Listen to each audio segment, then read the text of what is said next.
Bonjour à tous, bienvenue. Nous sommes ravis de vous retrouver pour cette conférence de presse de l'Association française des sociétés financières, une conférence de presse annuelle. Je dis nous parce que, évidemment, je ne suis pas seul sur ce plateau pour répondre à toutes vos questions. Sachez d'ailleurs que vous êtes libre de les poser, toutes ces questions, grâce au petit fenêtrage qui se trouve à droite de votre écran, la fenêtre de chat. Donc, je vous présente notre plateau d'invités. Frédéric Jacoperon, bonjour. Vous êtes bonjour, le président de l'ASF. Merci d'être avec nous, directeur général de Franc Finance Groupe Société Générale. À votre droite, Solène Lepage, bonjour. Vous êtes la déléguée générale de l'ASF. Merci d'être avec nous. En face de vous, François Camilleri, président de la commission Crédit Bail de l'ASF, directeur général de BPCE Lise. Bonjour. Merci d'être avec nous. Et enfin, Philippe Mutin, président de la commission Affacturage de l'ASF, directeur général de Crédit Mutuel Factoring et de Facto France. Bonjour. Tout est correct. Et bien sûr, Jean-Marc Villon et Charlotte Dennery nous rejoindront dans quelques instants pour nous parler des cautions et du crédit à la consommation. Alors, le sommaire de cette émission, il est assez simple. Vous commencez à y être habitués. Nous allons analyser les chiffres de l'activité 2024 dans le détail au regard de l'enquête, des dernières tendances constatées et de conjoncture économique des entreprises et des ménages. Et enfin, nous développerons sur les grands enjeux qui nous attendent dans les années à venir. Comme je vous l'indiquais, donc, nous attendons vos questions si vous le souhaitez. Vous n'hésitez pas à nous les adresser. Nous aurons la possibilité d'y répondre avec nos intervenants de la manière la plus précise, la plus concise possible à la fin de chacune des séquences de cette émission. Je vous précise également que l'enquête que nous allons détailler aujourd'hui vous sera adressée in extenso par mail juste après cette émission et de toute façon vous serez libre également de la consulter sur le site internet de l'ASF. Alors une première question peut-être à Frédéric, tout simple, pour ouvrir les discussions et cette conférence de presse, pouvez-vous nous rappeler les grandes missions de l'ASF ? Oui, merci Boris, bonjour à tous. L'ASF, l'Association française des sociétés financières, on regroupe un certain nombre de métiers financiers de première importance, vraiment au cœur de l'économie réelle, comme c'est écrit derrière vous là, sur ce magnifique écran. Le crédit conso, crédit bail, immobilier, l'affacturage, les cautions, les services d'investissement. Alors, même si on est des financeurs, à proprement dit, on n'est pas vraiment des banquiers. Nous, on n'intervient pas en haut de bilan. Voilà. On intervient vraiment au plus proche des projets des ménages, de l'équipement des PME, des ETI, le financement du cycle d'exploitation. Voilà, c'est ça notre utilité. Alors, globalement, on représente 300 milliards d'encours de crédit. C'est 20% du financement de l'économie réelle. 1 million de projets des PME en 2024. Plus de 20 millions de projets pour les particuliers, 250 000 prêts immobiliers cautionnés, voilà, j'en passe. Ce sont des chiffres quand même impressionnants. Oui, tout à fait. Voilà, exactement. Ce sont des chiffres impressionnants. Ce n'est pas ceux de l'ASF, ce sont des acteurs qui sont évidemment adhérents de l'ASF. Évidemment. Solène, bonjour, rebonjour. Donc, avant de laisser la parole aux différents représentants des métiers de l'ASF, on a dit qu'il y en avait 5, mais en fait, il n'y en a pas 5, il y en a 6. Est-ce que vous pourriez nous donner d'ores et déjà les grandes tendances globales pour qu'on puisse y voir un peu plus clair? Oui, Boris, alors c'est effectivement l'événement annuel attendu de la communication sur nos résultats d'activité, les résultats de l'activité 2024 de nos adhérents. Rappelons qu'ils sont établis à partir de la collecte des chiffres remontés par nos adhérents.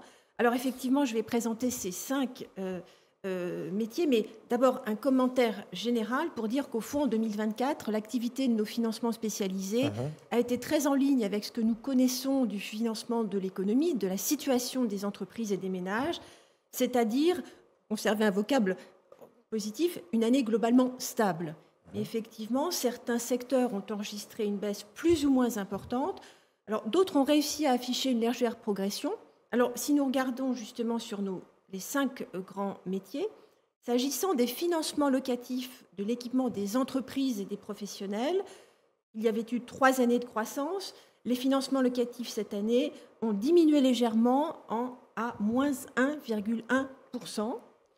Le crédit bail immobilier, qui avait enregistré une année 2023 difficile, connaît encore une sensible baisse de son volume d'activité à moins 10,5%.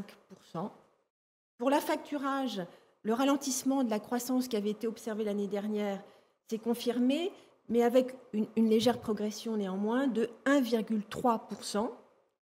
S'agissant des cautions, elles avaient marqué le pas en 2023 Les engagements hors bilan cette année stagnent à plus 0,1%. Et enfin, en crédit à la consommation, l'activité de nos établissements a stagné en 2024 à plus 0,3%. Donc voilà les grands chiffres. Bien sûr, ils vont être mis en perspective et détaillés par nos intervenants.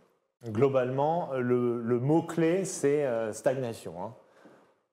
Et un bon reflet de la situation économique des entreprises et des ménages. On voit que sur 2024, les investissements des entreprises, c'était moins 1,5%. Et pour le crédit et pour les dépenses de consommation des ménages en France, plus 1,3%. On est donc bien en ligne avec ces grandes tendances macroéconomiques.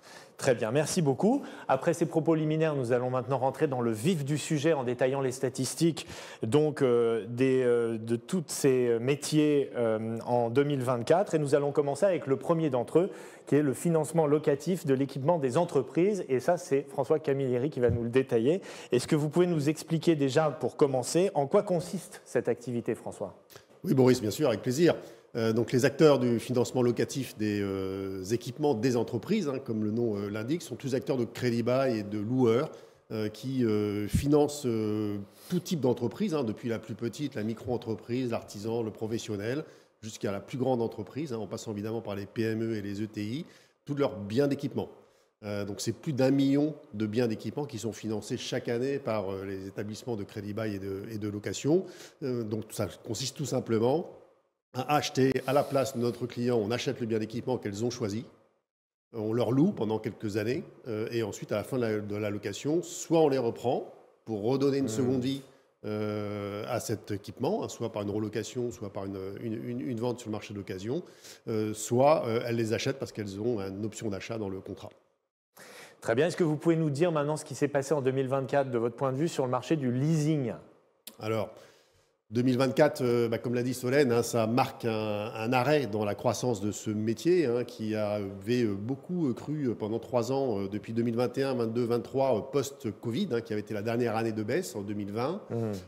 Alors pourquoi cela a marqué un point d'arrêt ? Je crois qu'il faut rappeler quand même cette activité a été vraiment portée pendant 3 ans sur beaucoup d'investissements des entreprises, une forte inflation aussi sur les prix des équipements, beaucoup d'investissements également dans la transition énergétique, dans le renouvellement des machines, dans le renouvellement des véhicules, du transport, qui évidemment est au cœur de la transition énergétique. Tout cela a poussé le marché vraiment très, très, très haut, à 38 milliards.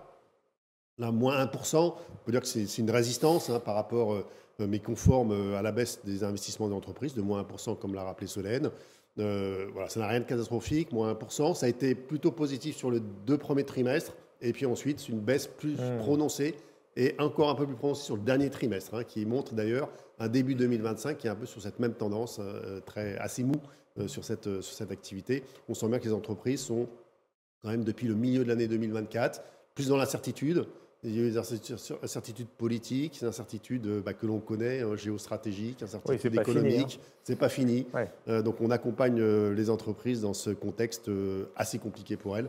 Voilà. Donc une fin 2024 qui est en baisse et un début 2025 qui est également à pas de très bon augure. Avant d'ouvrir notre première session de questions-réponses, on reste avec vous, François, pour s'intéresser au crédit bail immobilier. On l'a évoqué il y a un instant. Est-ce que vous pouvez nous rappeler ses spécificités, et sachant que c'est quand même une expertise française assez reconnue ? Oui, le marché du crédit bail immobilier français est le premier marché en Europe. Il y a quelques pays en Europe qui l'ont développé, mais le marché français est le premier. Donc, en quoi ça consiste ? Tout simplement, c'est comme le crédit bail immobilier, sauf que ça porte sur de l'immobilier d'entreprise. Donc, nous achetons soit le bien déjà existant, soit nous finançons la construction de l'actif immobilier sur lequel l'entreprise ou l'investisseur souhaite acquérir. Ensuite, nous le louons également, évidemment, sur une durée plus longue, d'entre 12 ans et 15 ans. Et ensuite, le client rachète via l'option d'achat, soit en fin de contrat, soit en cours de contrat, puisque le contrat présente certaines souplesses, évidemment, pour pouvoir soit transférer le contrat, soit l'acheter le bien en cours de durée de leasing. Donc oui, une spécificité française, des gros acteurs. C'est un marché Boris, vous allez me poser la question sur 2024. Bah oui. 2024 n'a pas été très bon, moins 10%. Sachant que 2023 avait été catastrophique, hein, moins 20%. Voilà, moins 20%. Ça fait donc moins 30 sur 2 ans, en cumulé. Il faut rappeler quand même que les investissements des entreprises, des investisseurs dans l'immobilier, le marché de l'investissement a beaucoup baissé sur ces 2 années, du fait de la hausse des taux. Là, c'est vraiment très lié à la hausse des taux qu'on a connue en 2022. Forte hausse des taux. Donc, il y a eu des belles années 2021, 22 dans l'investissement immobilier, et 23-24 a été marqué par cette forte hausse des taux. Donc, une baisse des valeurs. Aussi, certains secteurs d'activité qui sont plus compliqués, notamment sur les bureaux. Post-Covid, avec le flex, avec le télétravail, il y a des désinvestissements sur les bureaux, des réductions de surface, et ça se ressent avec une baisse importante, et on le voit sur 2023 et 2024, du secteur bureau.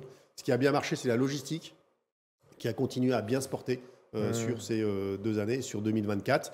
Mais globalement, il faut quand même rappeler que les investissements des entreprises dans l'immobilier a baissé de 50% sur ces 2 années. Donc, retrouver moins 20 et moins 10 sur le crédit bail est tout à fait logique en somme. On continue à financer la même proportion de biens, puisque les crédits bailleurs apportent quand même un financement long terme, souvent à taux fixe, qui intéresse beaucoup, notamment les PME. Bien sûr, merci beaucoup. Donc nous atteignons notre première session de questions-réponses. Nous n'avons a priori pas vraiment encore de questions pour le moment. Vous savez que vous êtes libre de nous les poser à tout moment dans cette émission et on prendra le temps d'y répondre. Et si des questions vous viennent un peu plus tard, ce n'est pas grave, vous nous les envoyez de la même façon et nous prendrons soin d'y répondre plus tard de manière tout à fait individuelle. Troisième métier, c'est l'affacturage. Et là, je vais laisser la parole à Philippe Mutin. Est-ce que vous pouvez nous rappeler les grands principes de l'affacturage, Philippe ? Oui, avec plaisir, vous êtes un spécialiste, mais je vais les rappeler quand même. Tout à fait. J'ai tout compris à peu près. Oui, donc notre mission… Le meilleur ami des entrepreneurs. C'est ça. Notre mission, elle est importante. Elle consiste à financer le besoin en fonds de roulement des entreprises qui est né du cycle d'exploitation traditionnel. Il faut acheter du stock, il faut payer ses collaborateurs avant de pouvoir facturer et ensuite attendre 60 jours avant d'être payé par ses acheteurs. Donc nous, on intervient sur ce cycle-là. À la fin du cycle, on achète les factures, on transforme ça en cash, on livre le cash aux entreprises et on donne quelques services additionnels. Globalement, sur les grandes entreprises, on sert tous les segments d'entreprise. Les grandes entreprises, les grandes entreprises, on va leur proposer des financements structurés, donc des gros programmes d'affacturage avec éventuellement un service sur plusieurs pays. Et de l'autre côté du spectre, les TPE, on va leur proposer toujours ce financement, bien entendu, mais agrémenté d'une garantie contre les impayés, qui est très importante, et puis d'un service de recouvrement, où on se fait fort en tant que spécialiste d'aller recouvrer plus vite et donc de réduire les délais de paiement. Voilà, donc en matérialité, c'est quelque chose de très important. Il faut garder en tête que c'est le premier poste de financement court terme en France à égalité avec le découvert, donc c'est quand même un impact massif pour l'économie. Très bien. Donc, énorme ralentissement en 2023, on le sait. Et comment s'est porté 2024 ? Alors, c'est vrai qu'on a un poste d'observation de l'économie qui est assez incroyable parce qu'on est dans un cycle très court et on voit tout de suite ce qui se passe. Et donc, quand on regarde les courbes qui sont présentées, on voit bien que 2021-2022, ça a été porté par l'inflation, que tout le monde a connue. Donc, les chiffres d'affaires ont augmenté, on a acheté davantage de volume, bien entendu. Et en effet, depuis 2 ans, c'est flatty, comme disent nos amis anglo-saxons, avec une dynamique en 2024 qui est un petit peu, j'allais dire, c'était malheureusement bien reparti en 2e trimestre et 3e trimestre, avec des croissances de 3, 4,5%. Et puis le 4e trimestre a été très décevant, avec un plus 0,8. Donc on ne sait pas trop comment va se profiler l'année 2025. C'est le signe évidemment que la croissance n'est pas encore au rendez-vous. Par contre, en termes de financement, de lignes financées tirées par les entreprises, aujourd'hui, au 31 décembre, c'était 29 milliards qui ont été tirés en affacturage. Et j'observe que c'est une progression par rapport à la même période 2023. Donc ça, c'était quand même significatif et que c'est le seul produit court terme qui a progressé. Donc, j'allais dire que la compétitivité et la façon d'aider l'économie restent très positives côté affacturage. Parfait. Merci beaucoup pour cette synthèse. Nous avançons, nous atteignons la 2e session de questions-réponses. Vous avez l'air très concentré parce que, à mon avis, on a été très très clair pour l'instant. Toujours pas de questions a priori. N'hésitez pas à nous les communiquer. Nous allons remercier Philippe et François de leur participation et de leurs explications très claires. Et vous allez laisser votre place à deux prochains intervenants qui sont Jean-Marc Villon. Nous les attendons sur le plateau. Merci messieurs, bonne journée. Jean-Marc Villon, vice-président du Conseil de l'ASF, directeur général de Crédit Logement. Installez-vous, je vous en prie. Bonjour à tous les deux. Et Charlotte Dennery, vice-présidente du Conseil de l'ASF, administrative directrice générale de BNP Paribas Personal Finance. Merci à tous les deux. Et nous allons peut-être commencer avec vous, Jean-Marc. Merci d'être là sur les sociétés de caution. Alors expliquez-nous ce que c'est et comment ça marche. Alors c'est tout simple. Une société de caution, elle va offrir sa garantie à un particulier ou une entreprise pour sécuriser une opération avec son partenaire économique. Très bien. Alors, le partenaire économique, ça peut être une banque sur un crédit immobilier ou entreprise. Ça peut être une entreprise ou un particulier sur une prestation. Et ça peut être aussi une administration, notamment fiscale, pour des garanties douanières ou d'autres choses. Donc, c'est un intermédiaire qui rajoute de la confiance dans l'opération, qui facilite l'opération et qui donc est un accélérateur de croissance. Si tout se passe bien, tout se passe bien.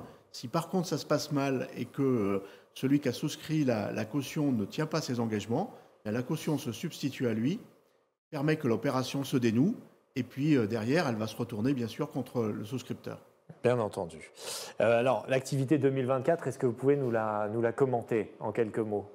Alors, quand on regarde les chiffres de l'année 2024, c'est 0, quelque chose. Donc, c'est extrêmement faible. Il y a, comme ça, on voit rien. Et 2023, c'était un peu pareil. On était à 0, quelque chose. Donc, on se dit, il ne s'est rien passé, il n'y a eu aucune évolution. En fait, c'est plus contrasté parce que, vous l'avez vu, il y a des cautions de différentes natures. Et puis, ce qu'il faut voir, c'est qu'au sein de ces cautions, ce qu'on regarde dans ce chiffre-là, c'est l'encours global des cautions. Alors, il y a des cautions, notamment sur le crédit, qui sont à long terme et donc qui ne sont pas renouvelées tous les ans. Ce qu'on regarde là, ce n'est pas la production de l'année, c'est l'activité globale de caution telle qu'elle est. Alors, si on regarde un peu dans le détail, par exemple, les crédits immobiliers, c'est plus de 90% de cet encours de garantie que vous avez sur l'écran. Et donc, à partir de là, les cautions sur le crédit immobilier résidentiel au particulier, c'est des durées longues. Ce sont des durées à 20 ans ou 25 ans.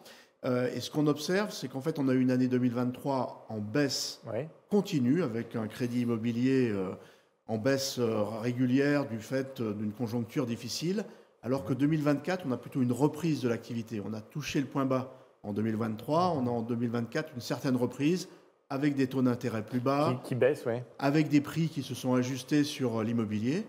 Bien sûr, ce n'est pas l'euphorie, on ne retrouve pas les niveaux extraordinaires des années 2019-2021, mais on a passé le creux et il y a une certaine forme de reprise. Ça ne se voit pas encore dans les chiffres d'encours, mais on commencera à le voir. On a arrêté l'hémorragie, quoi. On a au moins arrêté l'hémorragie. Et puis du côté des entreprises, sur les garanties financières, là qui sont plutôt liées à la construction, donc on est dans la prestation, l'intermédiation liée à la construction. Là, on va dire que l'activité est plutôt mauvaise, liée au cycle économique, notamment sur la construction neuve. Par contre, sur les garanties entreprises de crédit, donc qui sont plus liées à l'investissement, même si les chiffres ne sont pas vérifiques sur l'investissement, mais la caution permet de favoriser ces opérations. Et ce qu'on note, effectivement, c'est une activité qui est plutôt correcte et dynamique, avec bien sûr plus de risques dans le cadre de défaillances d'entreprises dont on sait qu'elles ont augmenté ces dernières années. Donc vous voyez, derrière ce chiffre très plat, il y a des réalités différentes suivant les marchés et le type de caution. Parfait, merci. C'est également très très clair. Apparemment, les gens qui nous écoutent ont tout compris. Donc on peut enchaîner sur le métier suivant qui est aussi un secteur important, crédit à la consommation. Je sais que vous attendez beaucoup d'explications sur cette thématique-là. Donc c'est Charlotte qui va nous répondre là-dessus. Est-ce que vous pouvez nous détailler les différentes catégories de crédit à la consommation, Charlotte ?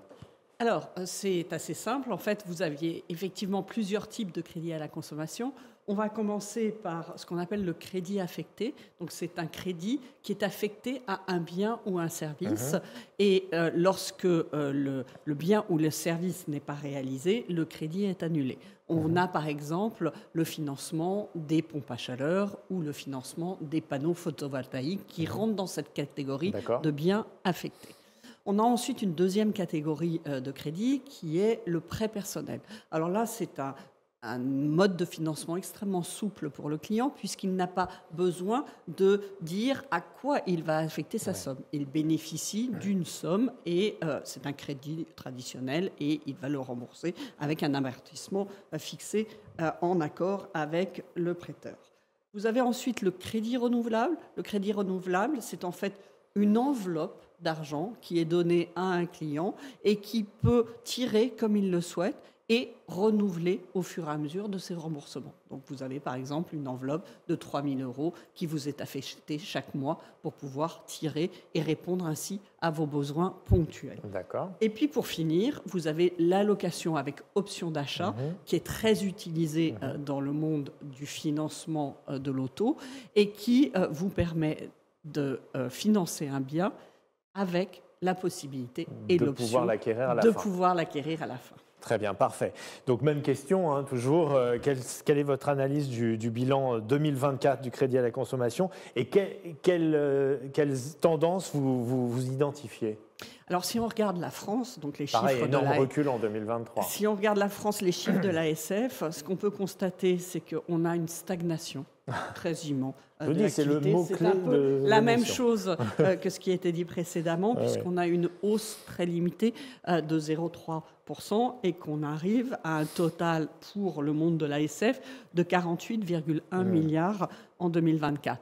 Si on le compare par exemple à 2022, c'était 49 milliards. Donc on est sur vraiment des ordres de grandeur qui sont totalement équivalentes. Ce qu'on peut constater, c'est qu'on a eu une baisse au premier trimestre, une stagnation au deuxième, une légère hausse au troisième, et puis à nouveau une très faible hausse au quatrième trimestre. On voit bien que l'environnement à la fois macroéconomique, mais également politique qu'on a connu en France, n'a pas poussé les ménages à s'engager dans de nouveaux projets de financement d'équipements, se posant énormément de questions sur quelles allaient être les règles du jeu en matière budgétaire, mais également quelles allaient être les règles du jeu en matière fiscale. Très bien. Donc concernant la LOA, elle s'est montrée très dynamique en 2023. Est-ce que c'était toujours le cas en 2024 ? Alors la LOA, ça c'est une très bonne nouvelle parce que, comme je vous l'ai dit, il y a 4 types de produits et la LOA fait partie des rares produits qui ont continué à croître de manière significative. Ce qu'on a pu constater, c'est qu'on a eu une progression du marché de la LOA à la fois sur les véhicules neufs, puisqu'on a eu plus 7,4% sur les véhicules neufs, et plus 29,4% sur les véhicules d'occasion. Donc ce qu'on constate, c'est que là, c'est encore un des marchés qui connaît une très belle croissance, une très forte croissance, et ça, c'est vraiment une très bonne chose. Il faut que vous ayez en tête que 9 voitures sur 10 achetées neufs sont financées avec de la location avec option d'achat. Donc c'est vraiment le moyen choisi par les ménages français pour financer leurs véhicules neufs. Et les ventes de voitures électriques, ça change quelque chose ? Alors, les ventes de voitures électriques ont changé les choses, effectivement, puisqu'il y a eu une forte incitation des pouvoirs publics à acheter des véhicules électriques. Oui. C'est effectivement plus cher que les voitures thermiques. Il y a des aides et puis il y a aussi des avantages fiscaux. Donc, les ménages ont eu à choisir. Pas toujours facile de comprendre dans le dédale à la fois des aides, mais également des incitations, mais également des taxes additionnelles, comment ils pouvaient faire.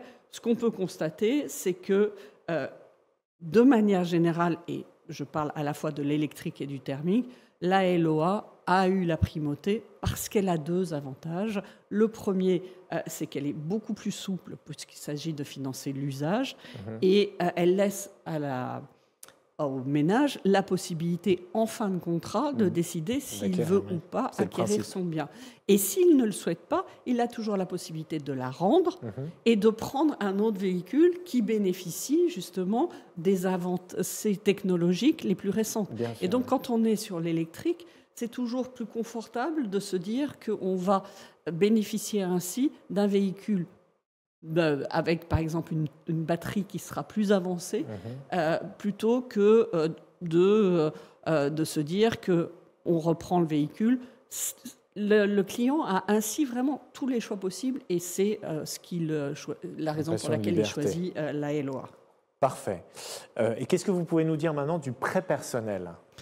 Alors, le prêt personnel, c'est malheureusement un produit qui s'est effondré en 2023. On a connu une baisse de 22,8% des prêts personnels. Ça a été lié au fait qu'on a connu en 2023 une période d'inflation extrêmement importante et une progression des taux d'usure qui n'a pas été aussi rapide que celle de l'évolution de l'inflation. Et donc, dans ce contexte-là, beaucoup de sociétés de financement ont réduit l'octroi, d'une part parce qu'elles avaient des craintes sur les capacités des ménages à rembourser, et d'autre part parce qu'elles ont eu une telle pression sur leurs marges qu'elles n'étaient plus en capacité de servir correctement leurs clients. Ça a été un peu la même chose que dans le cadre du crédit immobilier, où on a senti en 2023 une très forte restriction sur le crédit immobilier.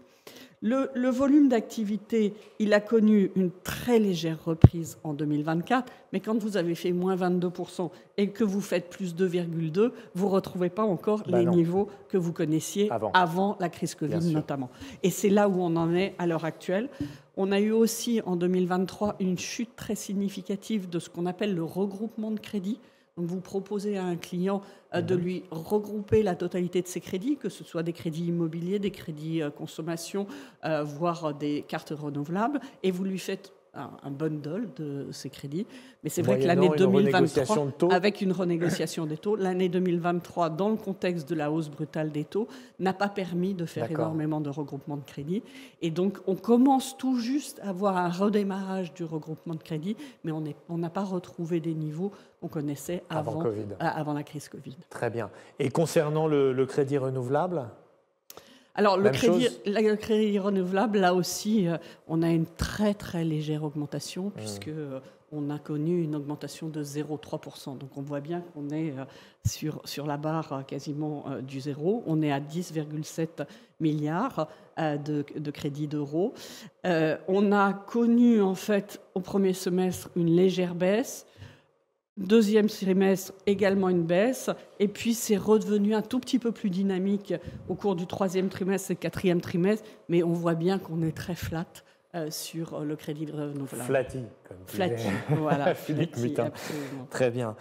Une question importante maintenant concernant un texte important qui est en cours, dont vous teniez absolument à nous parler, de transposition concernant la directive du crédit à la consommation, la DCC. Est-ce que vous pouvez nous expliquer les changements que ça va impliquer pour les ménages ? Alors, effectivement, il y a 15 ans, la première directive sur le crédit à la consommation a été transposée dans le droit français grâce à la loi Lagarde, que tout le monde connaît très bien. Et là, on a une deuxième directive, qui est la DCC numéro 2, et qui doit être transposée dans le droit français avant le mois de novembre 2025. Donc on s'approche de cette date-là. Ce nouveau texte, il vise à tenir compte de l'évolution du marché et notamment de la digitalisation croissante du marché. Il vise également à tenir compte de l'arrivée de nouveaux acteurs et je vous donnerai un certain nombre de nouveaux produits qui sont arrivés depuis 15 ans. Et puis, il cherche une fois de plus, et c'est une bonne chose, à renforcer la protection des emprunteurs. Alors, d'abord, un élargissement du champ à de nouvelles formes de crédit. Et on parle là, tout le monde en parle, le buy now, pay later, le paiement fractionné. Quand un client arrive auprès d'un commerçant, il va vouloir bénéficier d'une capacité de paiement en 3 fois. Jusqu'à présent, le paiement en 3 fois, comme c'était un équivalent crédit de moins de 3 mois, ça n'était pas inclus dans le cadre de la directive crédit à la consommation, puisque la directive crédit à la consommation ne parlait que des crédits de plus de 3 mois. Et donc, le cadre juridique de protection des consommateurs n'existait pas pour le Buy Now Pay Later. On va dorénavant l'inclure, évidemment avec des aménagements de sorte que ça soit quand même pas quelque chose de beaucoup trop lourd pour quand on a fait un achat de 200 €, qu'on le divise en 3. Il est clair que c'est pas de la même ampleur que de racheter une voiture de 30 000 € qui va être amortie sur 5 ou 6 ans. Mais quand même, on va mettre en place des dispositifs d'analyse de la solvabilité et puis surtout de vérification de ce qu'on appelle le KYC. Donc ça, c'est l'intégration du Buy Now Pay Later. La deuxième grosse transformation, c'est l'inclusion de la LOA dans le champ de ce dispositif. Donc on en a parlé préalablement. La location avec option d'achat, c'est un crédit, mais avec une option à la fin. Et accompagné de cette option, il y a souvent un certain nombre de services comme l'accompagnement, la maintenance, l'assurance, etc., etc. Et jusqu'à présent, il n'y avait pas de calcul de taux d'usure associé à la LOA, qui d'ailleurs est un produit très spécifique et très français. La nouvelle directive prévoit l'inclusion de la LOA dans le texte et prévoit une modalité de calcul spécifique de l'usure associée à la LOA. Donc, dorénavant, les clients pourront avoir des éléments de comparaison. Quand ils iront chez un acteur ou chez un autre acteur, ils pourront comparer les montants qu'ils auront à payer sur la base d'un taux qui sera un taux équivalent avec un taux type TAEG et qui pourra se comparer à un taux d'usure. Donc là, c'est aussi une bonne chose parce que ça va permettre d'aligner l'ensemble des comportements. Et puis pour finir, beaucoup d'éléments supplémentaires de protection des consommateurs. Alors ça va être par exemple le renforcement de ce qu'on appelle les informations précontractuelles. Avant de faire un contrat, on va donner aux clients toute une série d'informations. Là, on en avait jusqu'à présent 22, on va en donner 29. Bon, après, est-ce que le client va s'y retrouver dans toutes ces informations? Ça, c'est un autre sujet, mais le législateur a considéré que c'était important qu'il ait la faculté d'avoir l'ensemble de ces informations. Quand vous dites le législateur, c'est l'Union européenne? C'est l'Union européenne jusqu'à présent, et puis après, ça sera transposé dans nos textes. D'accord. Ensuite, il a un droit de rétractation qui est fait pour prévenir des achats compulsifs. Donc, s'il achète avec un crédit, il a le droit, pendant 7 jours, de se rétracter sans qu'il soit engagé. Et ça aussi, c'est un changement. Et puis, on va renforcer aussi toutes les analyses de solvabilité, puisque évidemment, ce que souhaitent les prêteurs, c'est de faire en sorte qu'on ne prête qu'à des clients qui sont en capacité de rembourser. Éviter le surendettement. Éviter le surendettement, absolument. Et ça fait partie des éléments nouveaux qu'on va trouver dans le cadre de cette directive Crédit Conso. Alors, elle est en train de passer en ce moment au Sénat. Il y avait un examen du texte hier qui continue aujourd'hui. On espère qu'on aura bouclé la transposition au mois de novembre 2025, sachant que c'est pour mise en application avec une deadline en novembre 2026. Très bien. Et on me signale également une question pour Philippe Mutin, qui a donc quitté ce plateau sur la facturage. Nous y répondrons évidemment à cette question hors antenne, de manière plus individualisée via le mail. Très bien. Donc nous avons terminé cette première très grande et longue partie pour enchaîner sur la suivante, qui sont les dernières tendances constatées de conjoncture concernant les entreprises et les ménages. Et là, je vais redonner la parole à Solène. Ce document-là que j'ai sous les yeux, l'Observatoire des signaux faibles. Est-ce que vous pouvez nous le commenter? Tout à fait. C'est un document, en fait, qui nous souhaitons le présenter aujourd'hui, bien qu'il soit connu de nos auditeurs, téléspectateurs, car il a été publié, la dernière édition a été publiée fin janvier, mais voilà, c'est une perspective globale qu'il est intéressant de de repositionner aujourd'hui, puisque l'Observatoire des signaux faibles est notre outil plus qualitatif qui complète nos productions statistiques. Et donc, la dernière édition, ce sont des éditions trimestrielles. La dernière édition publiée porte donc sur le 4e trimestre 2024. Et nous y suivons, nous sollicitons donc nos adhérents pour nous faire remonter donc, ce qu'ils observent de manière donc, qualitative sur la dynamique de l'activité, mais aussi les facteurs de risque. De quoi s'agit-il? Les premiers impayés, les demandes de rapport de remboursement. Et ce qui est intéressant, c'est que nous sommes vraiment dans la ligne de ce qu'ont présenté Charlotte, Jean-Marc et auparavant François et Philippe. C'est-à-dire que nous les détaillons sur l'ensemble, elles apparaissent à l'écran, nous n'allons pas les prendre une à une. Nos auditeurs, téléspectateurs connaissent ce document, mais c'est vraiment indiqué que voilà, nous sommes tout à fait en ligne, avec quelques signes d'embellie sur les ménages, on en a parlé, sur la reprise du cautionnement immobilier dont parlait Jean-Marc. Certes, il y a des tendances d'impayés et de demandes de report de remboursement, mais tout de même, nous percevons une progression de la qualité des demandes, des dossiers, de la reprise, donc qui sont autant de signes plutôt favorables pour les ménages. Ça, c'était au dernier trimestre, ça n'est pas prospectif, mais en tout cas, c'est la dernière tendance dont nous disposons.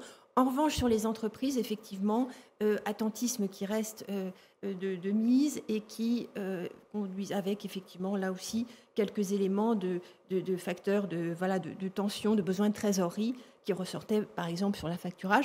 Mais voilà, nous sommes tout à fait dans l'unité, je dirais, de perspective avec ce qui a été présenté aujourd'hui d'un point de vue quantitatif. Parfait.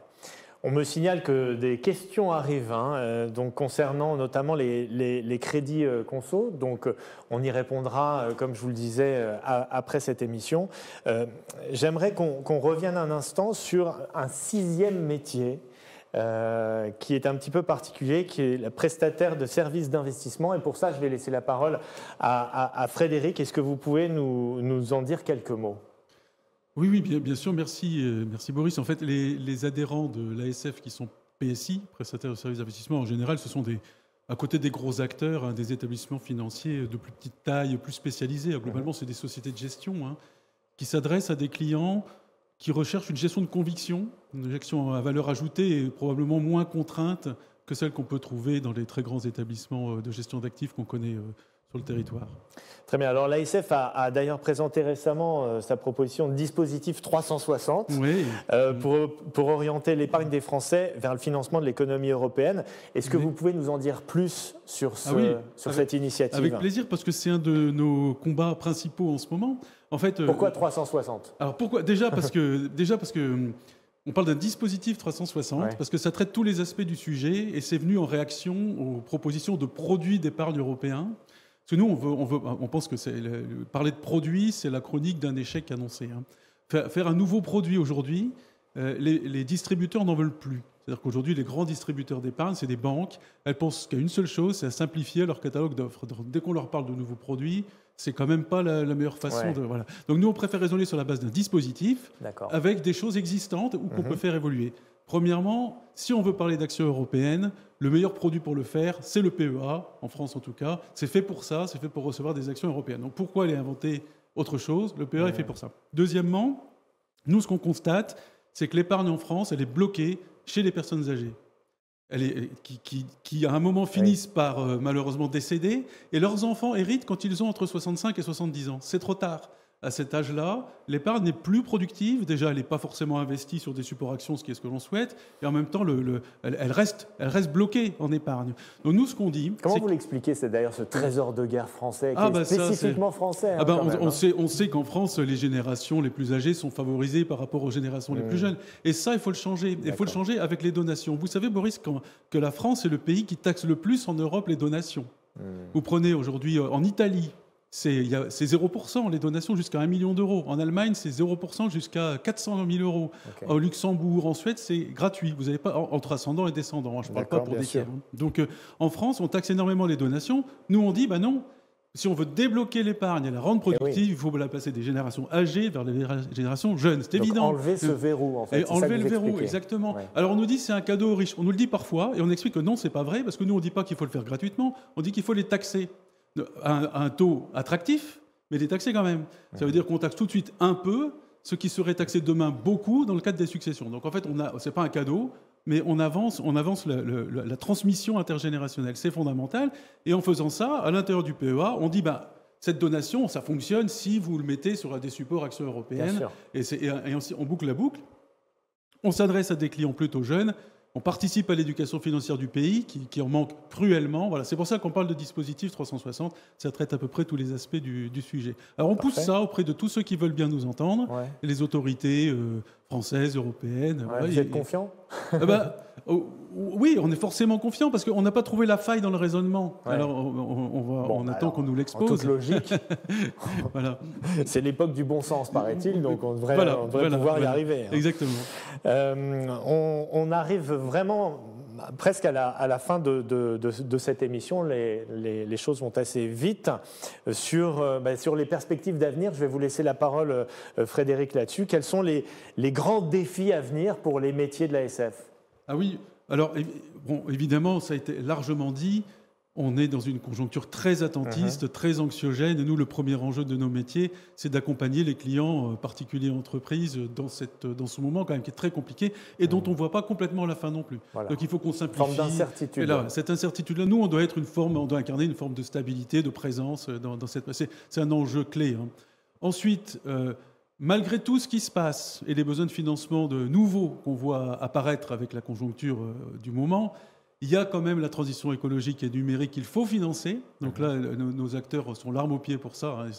On est vraiment là pour financer cette transition écologique qui tarde à arriver, qui a été retardée depuis l'invasion de l'Ukraine, concrètement. Mais il faut que ça vienne. On parle de réindustrialisation aussi. Oui, alors voilà. Donc nous, on est là pour aider les PME à s'équiper. Et donc voilà, on nous souhaite accompagner on l'espère, cette reprise, qu'on espère rapide. Elle sera probablement pas si rapide que ça. Mais quand elle va arriver, elle arrivera de manière à rattraper le retard qui s'est quand même présenté. Ça a toujours été comme ça, donc pour l'instant on est dans la phase d'attentisme, et quand ça va partir, on sera là, mais on se prépare. Et puis le dernier point qui est lié aussi à celui-là, c'est qu'on souhaite être présent, nous, on souhaite participer à l'agenda européen sur la compétitivité et la simplification. Il y a beaucoup de travaux en Europe là-dessus, largement poussés par les autorités françaises, et donc ça, là-dessus, il faut qu'on se prépare à cette simplification. On voit bien aujourd'hui le nombre de problèmes qui sont posés par le niveau de complexité européen. Voilà, on souhaite contribuer à ça pour être là quand ça redémarrera et accompagner le mouvement. Merci beaucoup, merci pour ces mots optimistes et ces perspectives qui sont beaucoup plus roses que celles qu'on a pu entrevoir quand même ces derniers temps. Merci à tous. J'ai 3 petites choses à vous dire avant de nous séparer. C'est que vous avez, bien sûr, vous le savez, la possibilité de poser toutes vos questions encore grâce à la fenêtre de chat qui se trouve à la droite de votre écran. Nous vous prendrons soin d'y répondre de manière individualisée. Vous pouvez adresser vos questions aussi à l'adresse mail communication@asf-france.com. Vous voyez l'adresse s'afficher au bas de votre écran. Adresse communication@asf-france.com. Et puis nous vous adresserons également, juste après cette émission, l'enquête in extenso que nous avons commentée pendant une petite heure 2024. Par mail, nous vous l'adresserons et puis vous pouvez de toute façon la retrouver dans son intégralité sur le site internet de l'ASF. Et enfin, le replay de cette émission vous sera également envoyé très prochainement. Donc pas de panique si nous sommes allés un petit peu vite ou si vous avez loupé des séquences de cette émission, vous pourrez totalement le revoir en partie ou dans son intégralité via le replay. Je vous remercie infiniment pour votre attention. Merci à tous les intervenants aujourd'hui. Nous vous retrouvons très prochainement pour un nouveau rendez-vous digital de l'Association française des sociétés financières. À très bientôt et bonne journée.